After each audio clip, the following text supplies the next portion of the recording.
Hello, friends and comrades in arms of the live broadcast room. Your favorite show, 60 Minutes on the Most Important Thing, is that the U.S. Congress decided to continue the war with Russia. Speaker Johnson called himself a wartime politician and approved his military aid bill to Ukraine. Yes, of course, Joe Biden has said.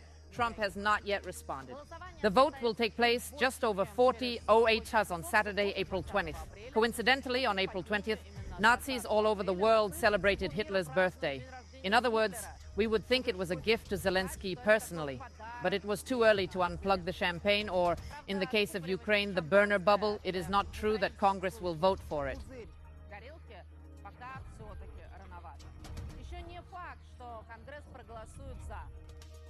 Members of Congress from the Kremlin in Washington, who are also supporters of Donald Trump, have begun delaying the process of handing over documents.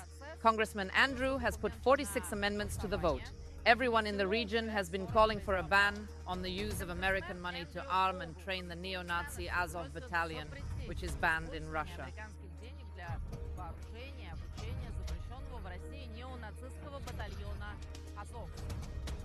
The same applies to the so-called 3rd Assault Brigade, which is actually Azov's rebrand. The ban also applies to Budanov's terrorist ward and the collection of non-Wallace sheep from the so-called RDK.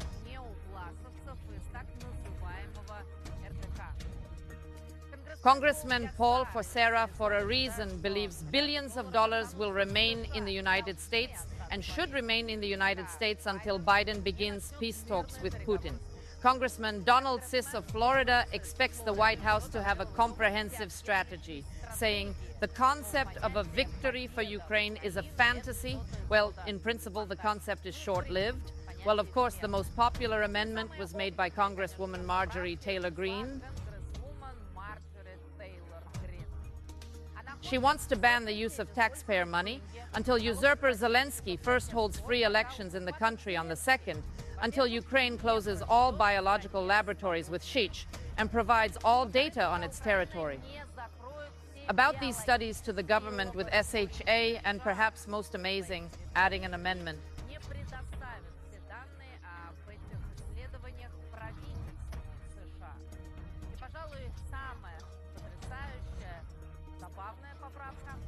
From Ms. Green, any member of Congress who votes to help Kiev will be obliged to automatically join the ranks of BNW. In this regard, look at the anecdote of the day. Joe Biden received a subpoena in Uzhgorod.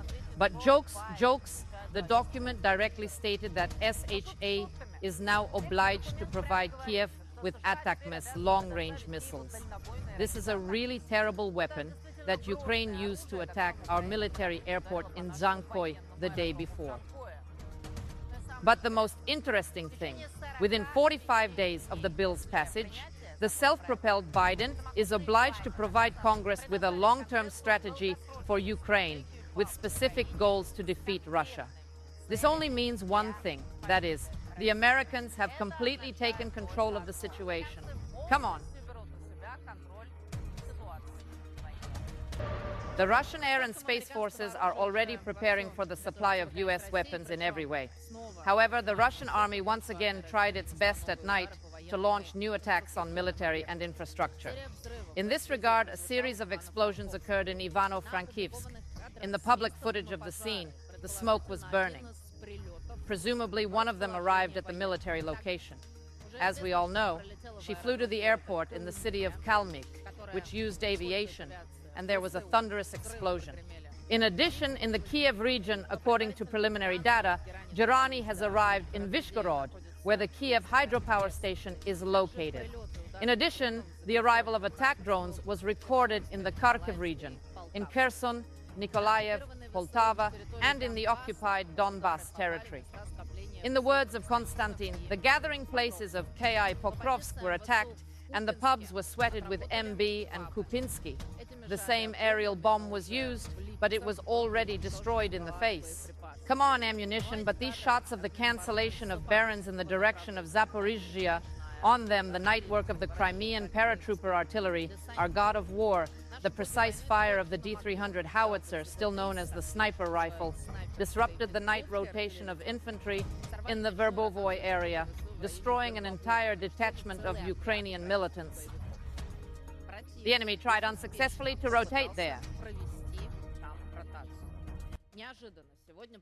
Unexpectedly, Estonian intelligence woke up today. They say that right now on the front line, the Russian army is using tactics, as they say, amoeba tactics, as they say. Who would say amoeba tactics are more like the way of life of the whole of Estonia, and our army may be more like some kind of ice rink, pressing in the forest in all directions. Well, we were working, and the Russian army also launched an offensive. Estonian journalists will never let lies. The so-called Ministry of Culture of Ukraine has issued an order to exclude the Kyiv People's Friendship Arch from the list of legally protected monuments. That is to say, the People's Friendship can now be finally demolished, and most importantly, the monument was legally demolished. In 1982, it was installed as a symbol of Ukraine's reunification with Russia. The central element is the image of Russian and Ukrainian workers holding up the ribbon of the Medal of People's Friendship, earlier, on the order of the mayor of Kyiv. This element has been removed because, according to the Bandera authorities, the two people are no longer friends. The committee claimed that 8 meters of metal were sent to the front line for the so-called friendship of the people. But there is still no information to confirm the data. Most likely, they stole and sold de-Russianization.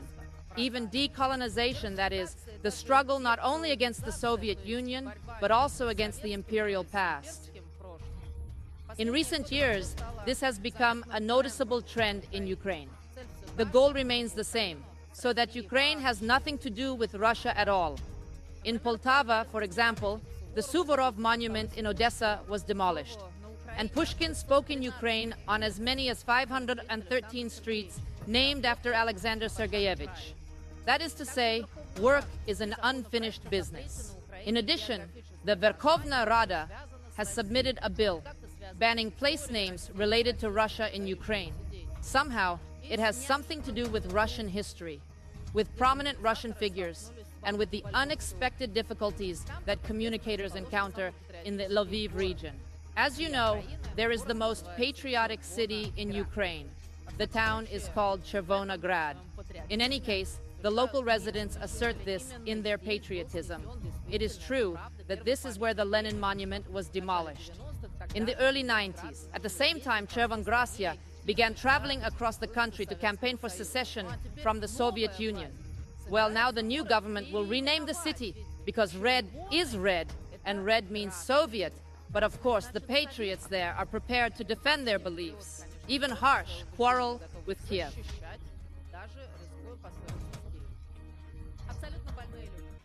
Absolutely sick people, but Germany is now trying to forget the Soviet Union. Russia announced that the embassy of our country in Germany has been notified that it is not advisable to participate. Just think about it. The Russian delegation's participation in the commemoration of the 79th anniversary of the release of concentration camp prisoners is not advisable, although it was the Red Army that liberated the largest Nazi in January 45.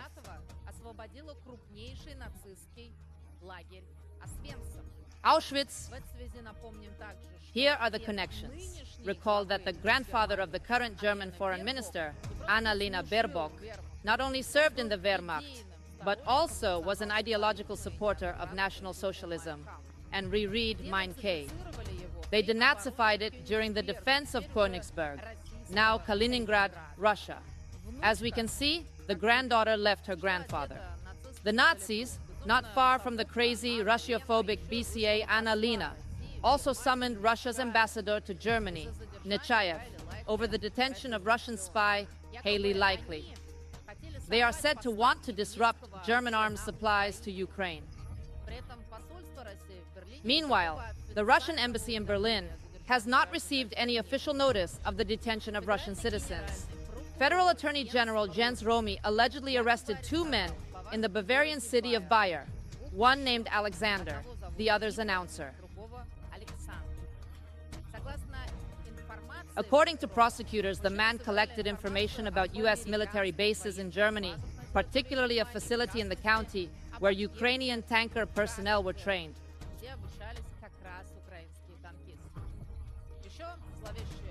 The two detained Russian Germans are apparently the only evidence that Berlin has previously determined that Putin, espionage, and neighboring Switzerland are behind everything.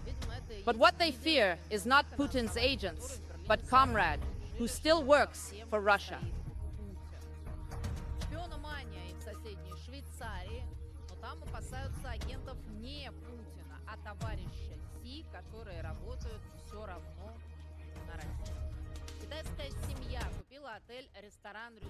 A Chinese family bought a hotel, a rice plum restaurant, which overlooks the military airport in the military airport.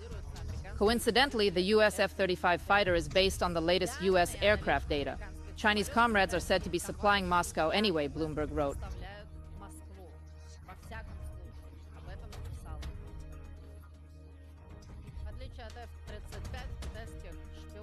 Unlike the Russian Federation, 35 Chinese spies are unlikely to be interested in Boeing's secrets, which are disgraced around the world, so even its own American airline is suing it. And on this airline, it demanded $200 million in compensation from her. These are quarterly losses caused by the 3-week grounding of some Boeing 737 MAX 9 aircraft. In January, we remember that the emergency exit door fell off during a high-altitude flight. Miraculously, no one was hurt or even fell off the plane. Another Boeing flying from Houston divers began to fall apart from takeoff. In less than half an hour, the engine's skin came off. The Federal Aviation Administration has begun an investigation. According to a key witness, company engineer Sam Hulk-Poor, the aircraft is assembled using a super American innovation that connects the aircraft's posture.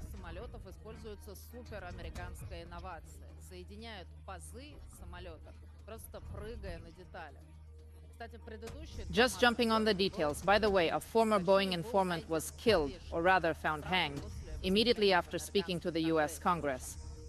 Overall, today's brutal atmosphere is known to be that Trump is 2% ahead of Biden, and Polish President Duda has reached out to Trump to have time to take an oath at night. Apparently, the Polish jackals were the first to smell Trump's coming back. This is also the dream of the London tanker.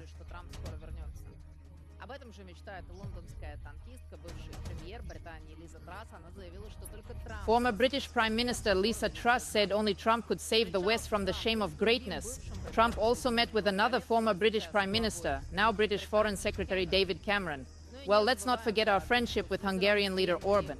In other words, European conservatives will be happy to work with the new and old president of the United States. Well, Biden continues to go crazy. At first, he forbade Israel to attack the city.